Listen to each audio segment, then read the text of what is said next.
Welcome, everybody. This is Tesla Today. Today, we're going to be covering a lot of the ways that Tesla's cars have build advantages. In what ways are they better than other ways that other car manufacturers are doing it? We're going to cover the 48-volt wiring system that they're implementing in the Cybertruck and other cars coming up. The way that Model Y is now using the Blade batteries and the Cattle batteries. How are they better than what the current batteries are? So we've got Amy with us. Amy, if for those who don't know, she is an airline pilot for 787s. She's an early investor in Tesla, but she's very, very, very smart when it comes to really studying Tesla, and she's just incredible. You will learn something today. Thank you so much, Amy. Love it when you come join me. Hi, I've been really looking forward to this because there's been so many exciting pieces falling into place with Tesla, and you know how much I like tracking those. So there's a lot for us to talk about. Okay, well, let's get started. So the first thing here is Tesla is going to switch to the 48-volt voltage system in cars to significantly reduce use of copper. This was announced at the what I think maybe at the Investors Day several months ago.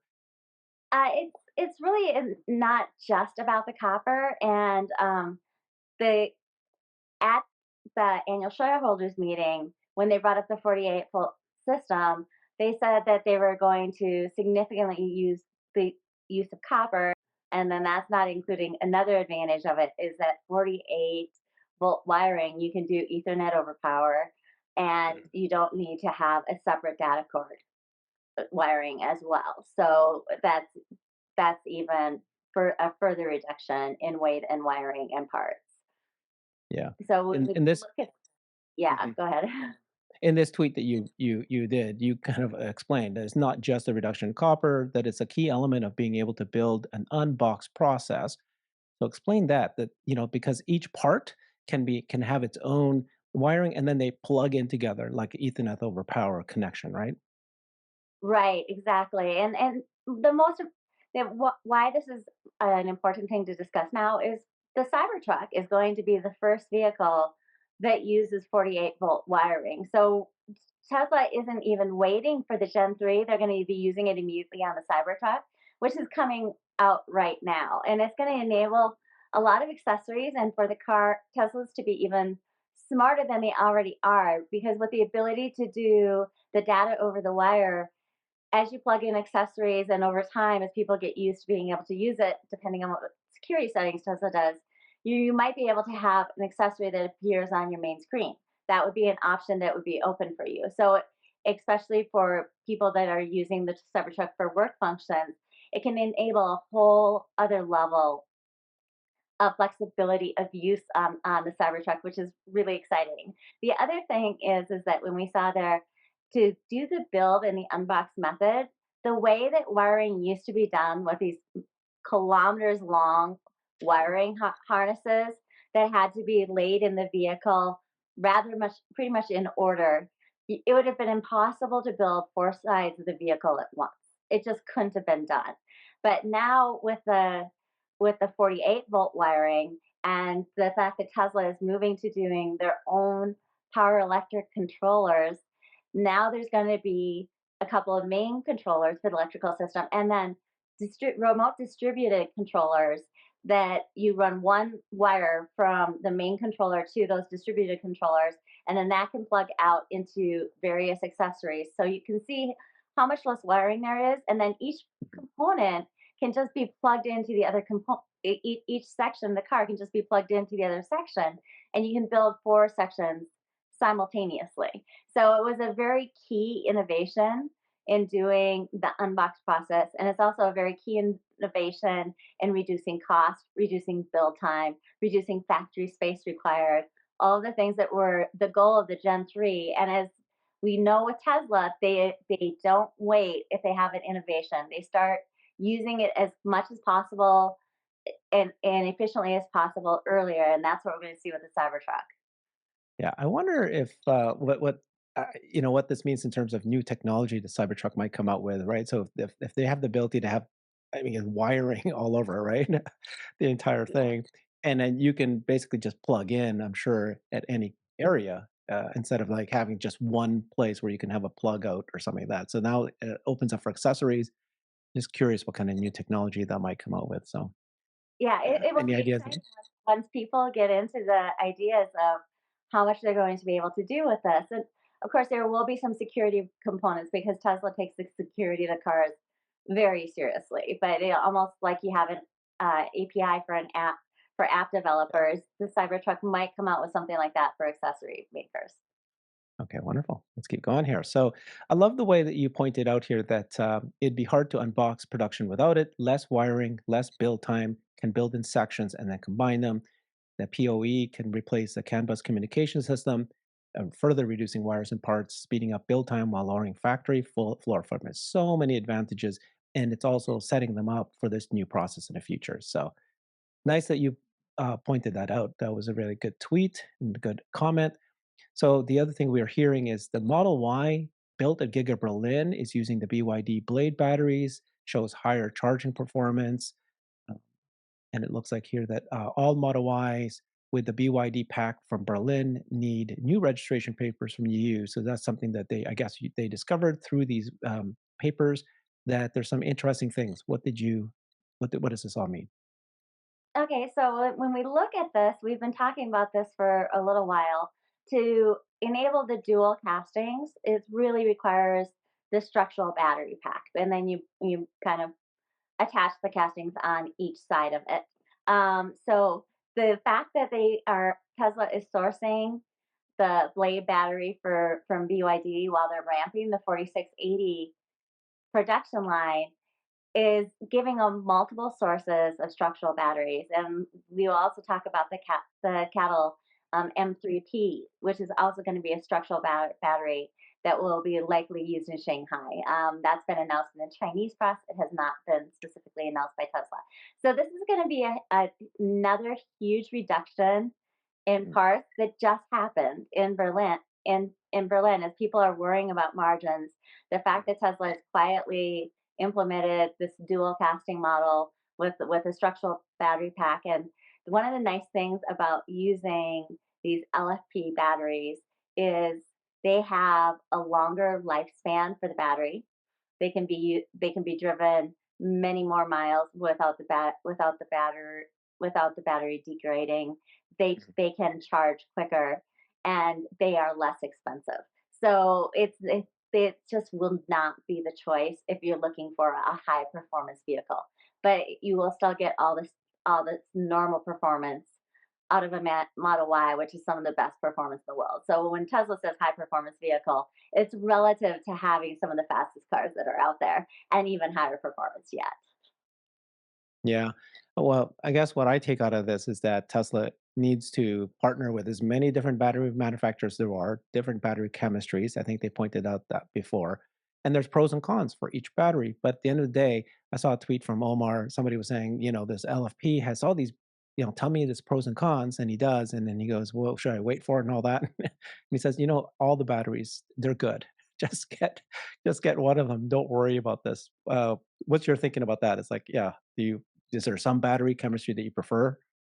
No, I completely agree. I'm more excited about it from a standpoint of being really smart business by Tesla to diversify their supply chain in this manner, both geographically and from a battery chemistry standpoint and from a cell manufacturer standpoint.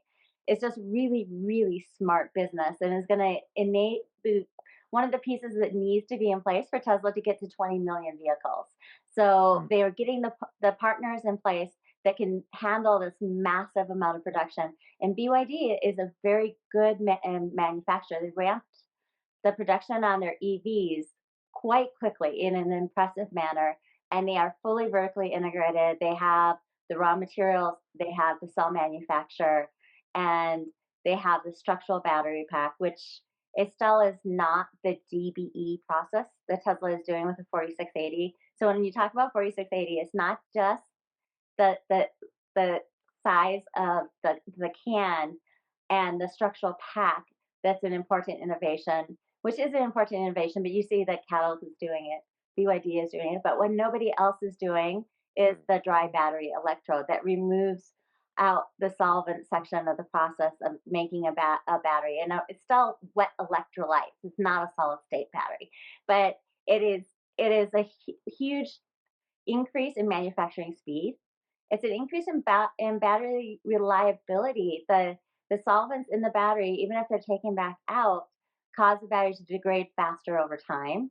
And it's going to be how Tesla reaches volume production on the intense level of 20 million vehicles a year. But it doesn't need to be just Tesla producing the battery cells, as you see with the fact that they're using the BYD in Berlin. Okay, yeah. So 4680, huge improvement, but there has been a delay. And so they do need to make all these partnerships. And I think in a previous episode, we showed how Cattle's factory that they built, their battery factories, like with, it's like you could see it together in one shot of how close it is to the Giga Shanghai. So they're partnering Right. with all these companies and they're making long term agreements. And then yet they're also creating innovations in their own batteries. And any thoughts or comments about 4680 in terms of its production? Are we expecting to start coming up, or what's happening? There's a lot of confusion right now. On the 4680, it's a matter of yield and reliability of production, and so it's already automated. What they're doing though is they're looking for all possible sources of error that could happen, like some type of dust particle gets in the room, contaminates the battery, and then they're engineering that possible source out. So as they're looking at just edge cases that would make it not the consistent quality and reliability that Tesla wants in the battery, and that's the only thing they're doing now. So it's the the technology is already done. The machines are there. The machines are operating. It is all automated. It is just increasing the yield before they speed up the machines. So Tesla could speed up the machines at any time. They're not doing it because they're testing these, and they have actually a couple different lines going, a couple different methods going while they test it. So I'm not at all concerned that they're trying to get it. They've learned the lessons from like the Model 3 ramp and other ramps, that they're trying to look ahead before they have to stop a whole production line because of an error, and try and find as many of those errors that could happen now, which is just really smart. And Tesla is always going to partner with multiple Right. cell manufacturers and have Regardless. multiple different types of cells. Like the BYD blade deal, it would have happened if the 4680 was ready or if it wasn't ready. Elon Musk has always said, earnings call after earnings call after earnings call to the suppliers, we will take every single battery cell that you can send to us. Right. I mean, that has been consistent through the time. It's out there. They're very focused on how they're going to get to this massive scale, and the supplier geographic and chemistry diversification is a large component of it. That other slide that we flashed up briefly was interesting because it looked like, along with the structural pack, it's possible that Tesla is already moving to their new powertrain as well, because Hmm. there's a mention of the hairpin motor there. And Yes, that there is. is, yeah, there's just a certification thing on the paperwork where they just have to file the paperwork again, Mhm. with the fact that this is using a different electric motor. And it looks like maybe even some more components of the powertrain that attached to it that are different as well. So that just needs to be something that the EU is aware of and is officially filed. It was really not a big deal. The bigger deal is what's going on there. Is this the new powertrain that they were talking about that was going to be significantly less expensive? And has Tesla just quietly Mhm. really reduced their ability to have larger margins while with announcements that are coming out, but people just are not understanding what that means. Wonderful. Yeah, like you said, quietly. And then people like you and others, they find little registration papers and go, see, it's actually starting to happen. That's fantastic. Good news. That's great. All these innovations that keep happening continuously. Great. Okay. So, continuing that thread of that tweet, Berlin Energy says some YouTubers with some misinformation. Can you explain what he's saying here? Yeah, so I mean, you always have the people that are looking at it, and if you just read the announcement that they needed to correct the paperwork, it could Mm, sound like it was a much bigger deal than it is, or make it sound like maybe the EU wouldn't approve it. But really, it's just a matter of record keeping. It's very important record keeping. There's a reason why these regulatory agencies exist, but it's not going to be a big issue for them to get the corrective paperwork through. And it is the type of thing that will happen as you have a company like Tesla that's so agile and is using different battery chemistries, different motors, different components in the vehicles that they produce. That the person filing the paperwork is not the engineer. Yeah, yeah. I'm so glad that we have you here, Amy, because I read half of this stuff and I don't even understand it really. So that's you're explaining to me. So this thread here I don't quite understand. Let's look at it. So anyone know what brand of LFP battery cell comes in the Tesla Model Y standard range, rear wheel drive, made in China? Somebody says cattle, and then uh, Mad Max says that. Now, do you know why Berlin has BYD batteries but Shanghai has cattle? And then Mad Max says, well, BYD structural can be used with the dual casting, which is how part of Berlin is set up. Okay, I think I'm following along there. That's great. Yeah. For what it's worth, cattle should start pumping out structural packs too with their CPTP3 technology, perhaps with their new factory next to Tesla's in Shanghai. Yeah, what's your prediction there?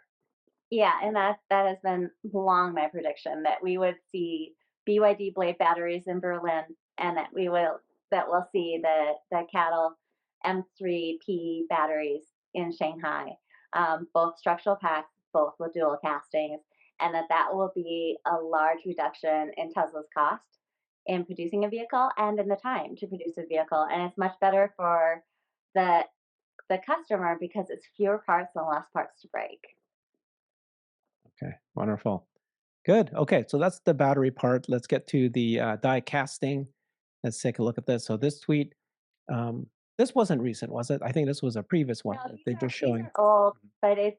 it's important to re-look back at how these castings are made because Yeah. even though other manufacturers are now going to come out and try and do their own castings, what Tesla has done here with these gigapresses is really incredible. In the time that it takes you to blink your eyelash, that's how long it takes for them to make these castings. Like it's incredibly fast system, very high heat aluminum alloy that's proprietary to Tesla. And this is how big a gigapress is. And this was the one in Fremont, I believe. So it's not even the Mm. larger gigapress is going to be used for the Cybertruck. Yeah, it's like the size of a building. It is a building, basically. Yeah. Yeah, So that's it. Okay. So this is the world's biggest die casting machine, right? Like I at said, that they time. announced this at that time, and Yeah, at that they just this tweet. yeah, Then they explained that it can cast front and rear vehicle underbodies in a single piece each, down from 70 parts from the same sections previously. This is like 2021 here. Okay. yeah. And then I think this one is just a new one. Our huge casting machines enable us to make full size cars the same way toy cars are made. What? Which is really What? cool. I mean, and Elon Musk was saying that for Yes. years, like, why can't we make a car the way you make a Matchbox car? And then he makes it happen, which is what is so different about Tesla is they have these idea first principles thinking of, but tell me why I can't. And then if there is no good scientific reason why they can't, then they make it happen. Wow. Okay, let's watch the video and see what it looks like. Oh, this is the casting machine.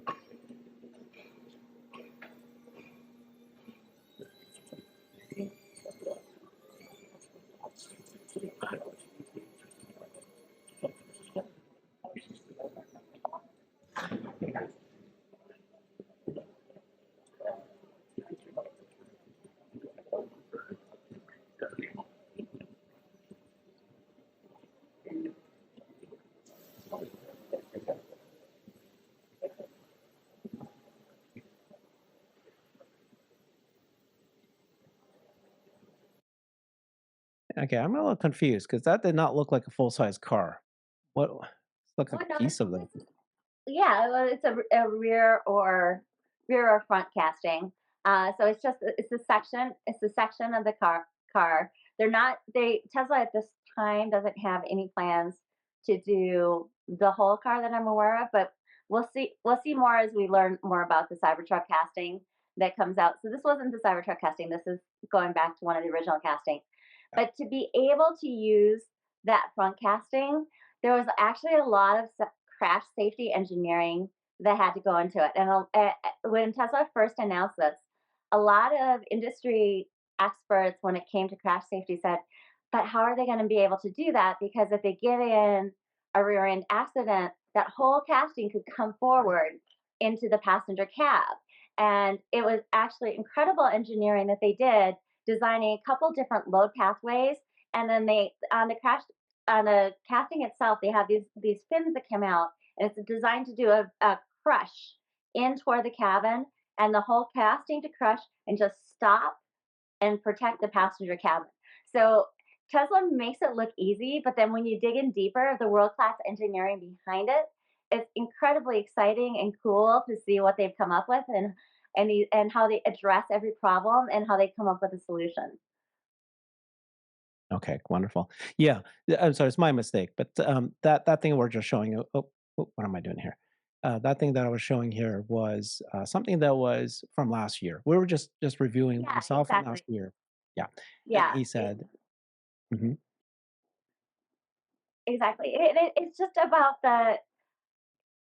they don't have a newer video out showing how the castings are made, but I think that I know how casting is made, but other people might just hear this a lot of times and not have seen actually seen the large machine yeah, and seen how quickly they can come out with a whole huge structural piece of the frame.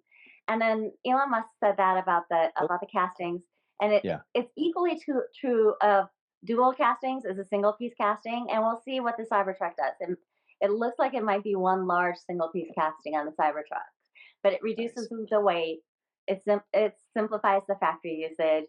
It reduces no road noise. If you have less parts connected together, that's less places for the car to like creak, and of course, it's also less things to break. Okay.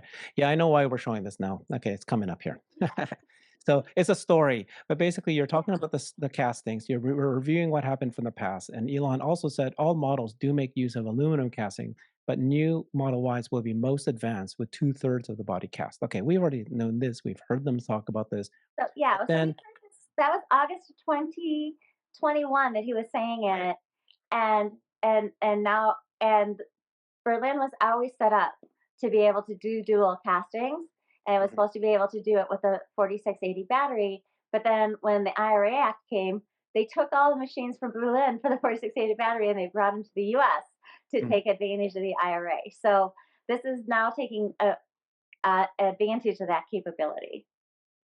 Gotcha. And then this came out just this month, right? Last couple weeks ago. It says recently rumored BYD battery supporting the European version of Tesla. BYD official response, no comment. And you said, I'll take no comment as much better than not true. It's like they're saying there's a chance. Dual casting Model Y and BYD structural pack would be just amazing. Fire tracking rumors, no announcements have been made. And then it became true, right?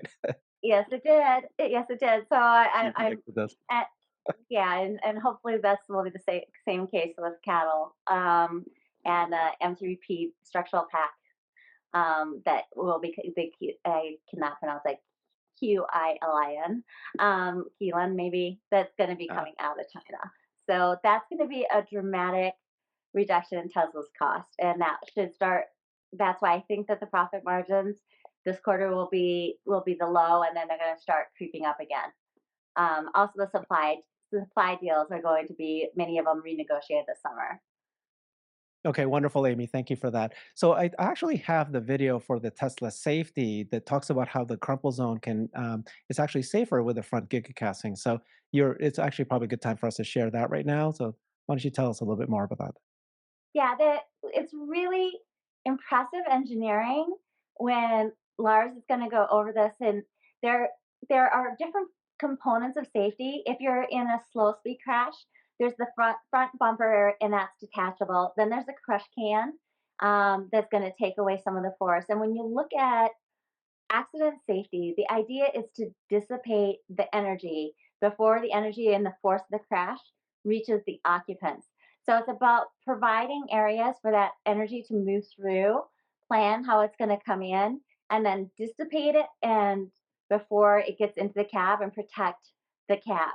Now, there's been a lot of questions when it comes to the Cybertruck because we're used to seeing that like hood crumple up in a car, and we now understand that the reason why it's doing it, even though the damage looks bad, we're okay. Is how is this going to work with the tough exoskeleton of the Cybertruck? How is the crash safety gonna happen? And there's a couple components to it. There is still going to be that front bumper. There's going to be that crushable can. But then as you watch this video, look at how the castings itself inside the Cybertruck are going to be used to dissipate energy in a crash and how very safe they are actually going to be in a crash, which is one of the remaining questions that people have had that I see said about the Cybertruck. Most people love absolutely everything about it, but that's kind of the thing that's like standing out in their mind of, I wonder how this is going to work. Not that they don't think that Tesla has thought about it, but they just didn't know what the solution was going to be. And this very clearly shows us how Tesla's going to do it. Okay, good. Let's play the video here. Lab. And I wanted to talk a little bit about what makes our cars so safe. Passive safety is what happens after you get in an accident. We think about that from the beginning of a design. And what we're trying to do is absorb as much energy from whatever object you hit before it gets to the cabin. At Tesla, we always like to think we have two rules. Number one, protect the occupant. Number two, protect the battery. C rule number one, protect the occupant. The way we do that is in a progressive nature of crash structure. This is what a car looks like underneath the skin. You have your bumper beam, your crush can, and then you have what we just debuted in Austin is our new front underbody casting. And what happens when you get into an accident is first the bumper beam crushes up, it progressively crushes up the crush can, absorbing the low speed energy under 20 miles per hour, and then we get into our casting. The design is such that the ribs at the beginning of the casting are thinner than the ones at the back, and we progressively increase them so that we have controlled crushing of the entire system as it goes up before it gets to the cabin here. But what else you'll notice is there's multiple load paths. This is a higher load path for compatibility with other vehicles on the road. Sometimes we need a lower load path if you hit a different sized object. There's space vertically to transfer the load not only through the crush rail, but also through our subframe, which pulls the drive unit down and out of the way from the cabin behind you and out of the way of the battery. But we don't just do that in a vertical sense. We also do it laterally. Your main crush rail is great if you hit something up front, but if you hit a pole or a tree just outside that crush rail, there's nothing there to absorb an energy in most cars. We put our lower load path just outside that crush rail, and we actually angle it so that if you hit something here, we start to absorb the energy, and then we push the car away from whatever object you hit to make sure that you're not getting crushed into that object. The backup structure is what protects the cabin after that, and we use both our door rings, the glass, and our battery to provide structure to hold all of this energy it's crushing up. But one of the things that's unique about all of Tesla's is the battery is super low. A lower center of gravity, in addition to our suspension, means our vehicles are less likely to roll over. So let's take a look at what a car looks like after a crash test and how these systems all work. So this here is actually a really special car. This is a car that was crash tested at NHTSA for our 5-star rating on Model Y. And as you can see, all that energy was absorbed up front here, stopping really at the cabin like I was talking about. And we do such a good job of that that you can actually open the door and get out. And as you can see, aside from a little bit of white paint and some airbags blown off, the cabin looks like it was untouched. And that means the occupant inside has all of the room that they had before the accident to survive the accident. Oh, wow. Absolutely incredible world class engineering. I mean, I just look at that. It's such a thing of beauty. It's unbelievable. The multiple load passes. So you see how it's dissipating the energy and how Tesla's planning for it and how Tesla's even designing the structure with those ribs that are spaced at different widths apart to take the crush back. How absolutely incredible that is. And that's the type of thing that's going to be hard for competitors to copy. They don't have Tesla's level of simulation software. They have simulation software, but not near on the level of Tesla's. And they don't have the world class engineers. They have a few, but Tesla has an entire company of 100,000 plus of the best. It's harder to get a job at Tesla than it is to get into Harvard because they get so many applications. They're hiring like 0.01% of applicants. Yeah, which is shocking, right? Because the whole point about these other car manufacturers is they've been doing this for centuries, and you can't just come up and do this. But I guess the benefit of doing first principle thinking and not being held back by previous thinking, they did the front casting, and then everybody said, well, front casting means it's a solid piece. It's going to crush. It's not going to be as safe, and both ways, right? The occupant and the people in front. The number one thing I keep hearing about Cybertruck, I did this tweet, it went viral about how great the Cybertruck is, and then once the hate started coming in, because it got spread further, the number one thing was, "Oh, yeah, this thing is gonna just kill, anything that it hits," right? It's like a tank out there. But Right. actually, that's what you were just saying. The front casting is going to be able to have these crumple zones, and so that video, I should have played that one. That video of the Cybertruck speeding along, and then they stopped it just before it hit the wall. That Yeah. was the Tesla was doing that great troll of all of us. I got so many views too. So I kept watching. I kept watching, and there's something about it stopping right before. They made you think, Yeah. well, how many times will maybe we'll get to see it actually hit? Yeah, They but will, the right? Obviously, it's April yeah, 1st. Yeah, that's April exactly. 1st fool joke that they did, but obviously they're gonna show what happens, and they're just basically, like you said, trolling us. Yeah, so Tesla was basically trolling us with that video, but it was incredibly, incredibly awesome. Yeah, but Yeah. and I have seen that same criticism when it comes to the Cybertruck, and it's consistently people underestimate Tesla, and that is that advantage for an investor, and that's why these are the things I like to talk about. The areas of innovation that Tesla's doing, and the quiet, huge improvements they're doing in their manufacturing process, which are two of the things we've talked about right now, between the structural battery packs being put into place, and if you notice, there's one other thing that he said there.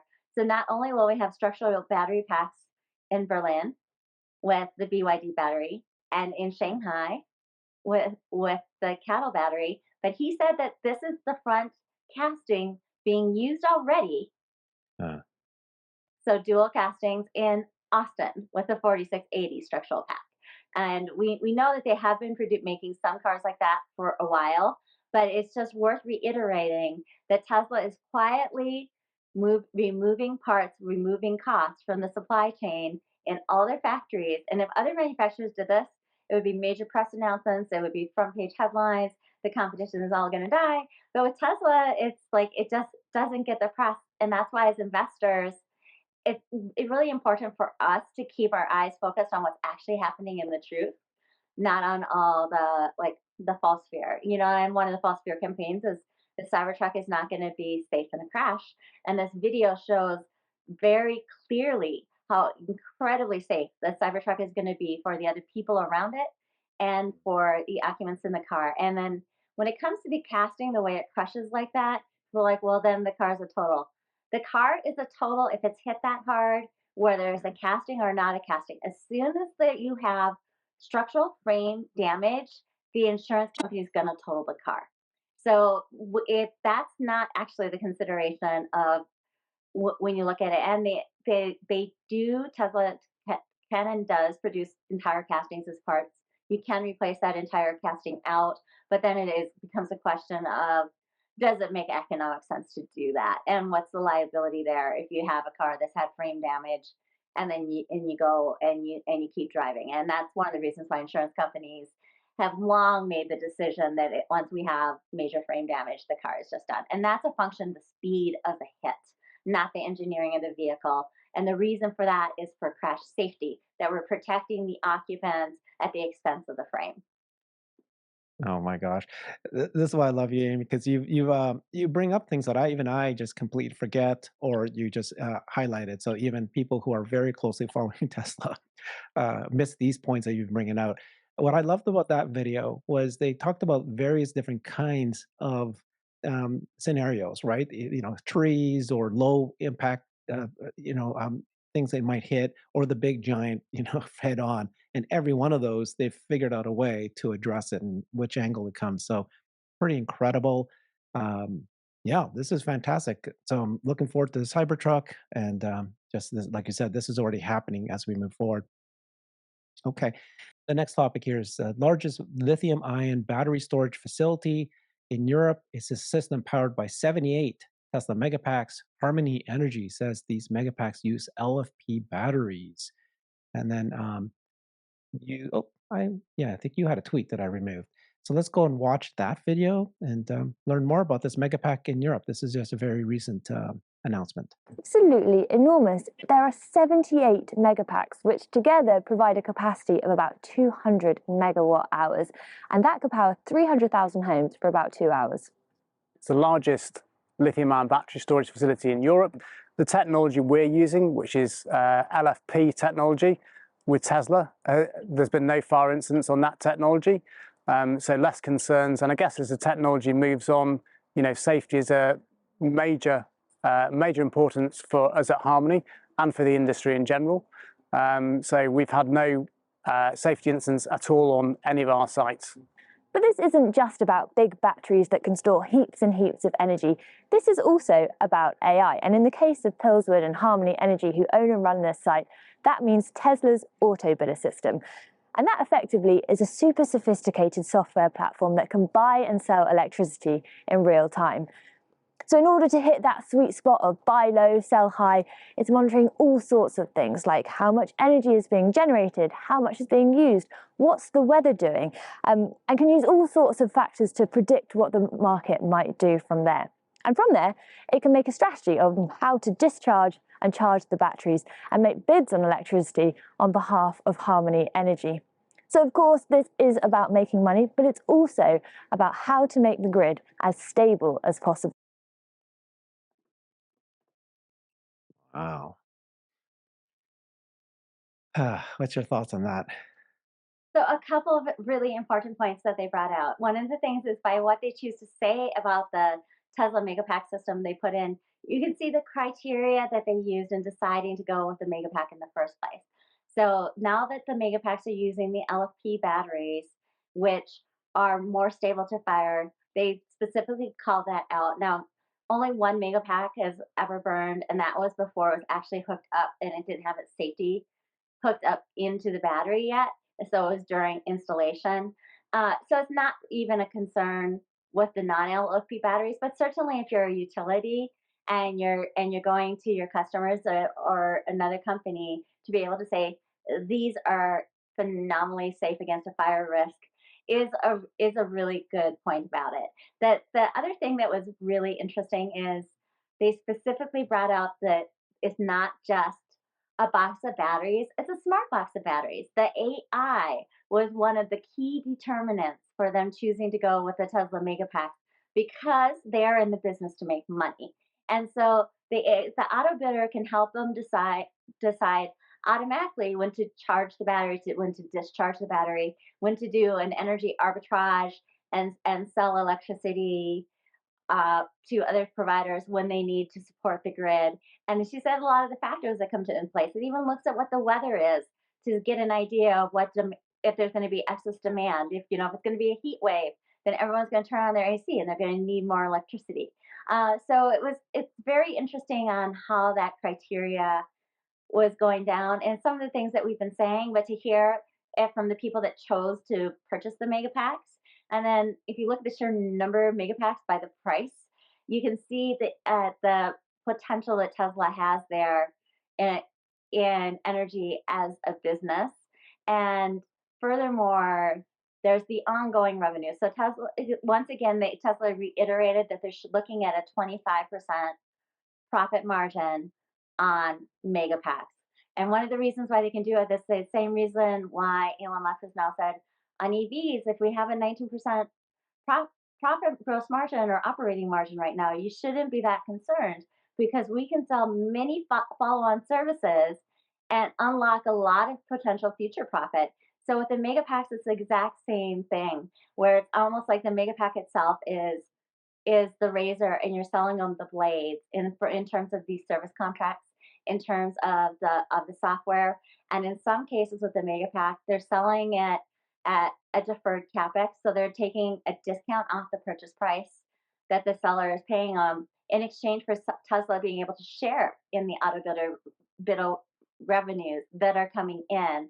So that will also be an ongoing source of income for Tesla. So you're going to start seeing these continuous revenue streams that energy will generate. The reason why Tesla isn't talking about that yet is simply because energy is not yet ramped.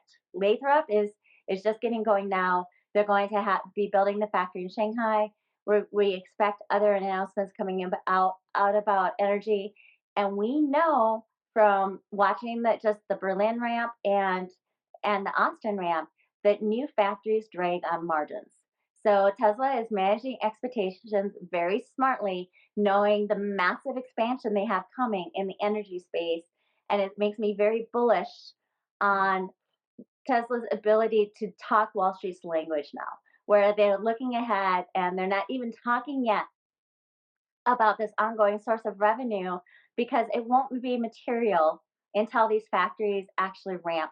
So rather than it, and the 25% profit margin in and of itself at the time of sale is enough to make Wall Street excited. They don't have to talk about all these other benefits yet. But as retail investors, we can certainly look ahead and know that's coming, and it's just going to be another source of growth for Tesla in the future. And it's really great because it decyclifies Tesla from the macro environment where energy is always needed and these ongoing revenue streams are just going to stay being there, and it's going to soften these large up and down movements that we just saw with the macro impacting auto sales, and the macro will always impact auto sales. You just can't get away from that. It's a very expensive purchase. Yeah. That's yet another thing that is kind of stayed under the radar. This is the largest battery storage facility in Europe, which is fantastic. So all these things are happening, but like you said, it's kind of staying in the radar for now. And then it'll start to, once the factories, the Megapack factories are in scale, we're going to start hearing more and more of this. And Tesla will no longer be a car company, it'll be a car and energy company. And And then the AI. other thing they said, the AI. So it's so wonderful that that video pointed out that Autobidder is an AI software that really does managing the buy low, sell high scenario. And so when people say that, well, these are just battery packs, there's going to be a million competitors. And it's true, these are battery packs. If you can get a hold of the battery, number one, having those contracts, you just stick them together in some sort of, simple little, thing. Sure, there's going to be lots of competitors, but it's the auto bidder that actually manages that and then makes it whether or not you as a utility are going to make money or you're going to lose money. How are you going to manage that? So that combination of the two is a huge value proposition that Tesla has that no one else has, or maybe a few might have. And regardless, I have to say that it doesn't matter if there's competition. This market is so big. You can have 1,000 people making battery packs, and you yourself will still have a very very sizable business. So it doesn't have to be a winner. One company wins it all, but there's clearly a value proposition that an advantage that Tesla has that maybe a bunch of others don't. Well said. I completely agree with everything you just said, and Yeah. perfectly stated of the huge opportunity here and the enormous size of the market. Um, there is room for every single competitor out there, and they will still be waitlist for the products. Okay, so final topic here, we can finish it up shortly, is this, boom, sorry guys, here we go, is Tesla's FSD beta is now showing up in Australia. Tell us about this.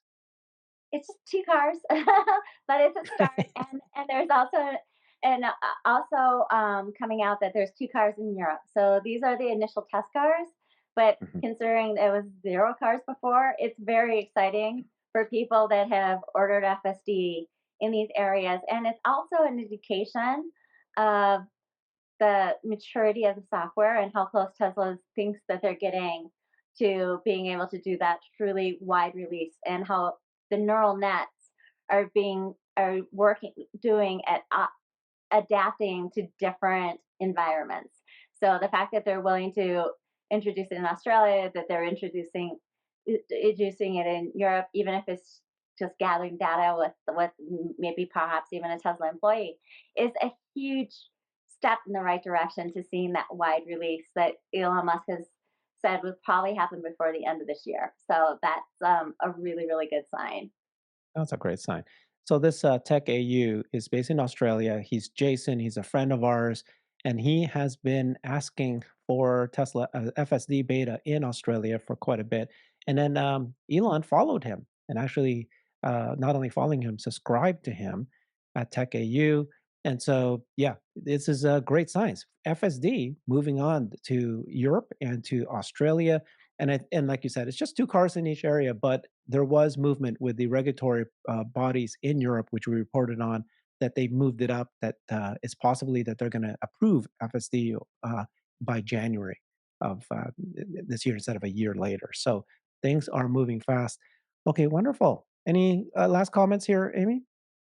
No, that's there. It's been rather a slow news week for Tesla Yeah, with the official news, but with some big changes and big pieces moving into position with the dual packs definitively on track in three different factories, with the fact that the FSD is entering the wider release stage. There's a lot of just exciting things happening with Tesla. yeah, absolutely. Thank you so much, Amy. You brought this information out that I did not know. I'm stumbling along today because you had to teach me a lot of things. Thank you so much, Amy. See you guys. Thanks, everybody. Bye bye.